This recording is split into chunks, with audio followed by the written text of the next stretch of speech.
আমার লক্ষ্মী সোনা বাবাটা ঘুম থেকে উঠেই তৈরি হতে লেগেছে। যেই দেখেছে তার খালামণি আর তার আম্মু রেডি হয়ে গেছে, তারও কিন্তু আর তর্স হয়েছে না। আসলে যাচ্ছি কোথায় সেটা একটু পরে আপনারা দেখতে পাবেন। আজকে দেখাবো সরকারি মেডিকেলের কি অবস্থা। হ্যালো এভরিওয়ান, আসসালামু আলাইকুম। Welcome to my page Runa's daily life. আমার তো আসার পরে মাথায় হাত। এত ভিড় আর সরকারি হসপিটালের এই অবস্থা আমি কিন্তু সত্যিই জানতাম না। আমার কোনো অভিজ্ঞতা ছিল না। তবে আজকে অভিজ্ঞতাটা নিয়ে নিলাম। এই ভিড়ের মাঝে এই গরমে এভাবে কি দাঁড়িয়ে থাকা যায়? তারপরে কি আর করব? বাবুকে নিয়ে যখন এসেছি তখন তো ডক্টর দেখাতেই হবে।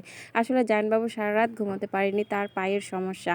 তো আমরা কি করব? এত গরমে তো সেখানে লাইন দিয়ে দাঁড়িয়ে থাকা যাবে না। তাই আমি আর জায়ানবাবু আর তার আম্মু একটু বাইরে এসে গাছের নিচে দাঁড়িয়ে আছি বাতাসে।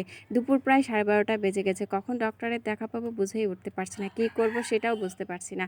তারপরে কিন্তু অনেক কষ্ট করে আমাদেরকে দাঁড়িয়ে থাকলে চলবে না, ডাক্তারের কাছে যেতেই হবে। কারণ ডাক্তার না দেখিয়ে তার বাসায় যাওয়া যাচ্ছে না। যতই যাই হোক ওষুধ তো লিখে নিয়ে যেতে হবে, তাই না? আমরা কিন্তু কষ্ট করে হলে ডক্টরের চেম্বারে গিয়েছি, লিখেও নিয়েছি। এখন বাসায় ফেরার পালা। এইভাবে আর থাকা যাবে না। তো আমার ভিডিওটি এই পর্যন্তই ছিল। যদি ভালো লাগে অবশ্যই লাইক, কমেন্ট, শেয়ার করেন। ফলো দিয়ে পাশে থাকবেন। দেখা হবে অন্য কোনো ভিডিওতে। আল্লাহ হাফেজ।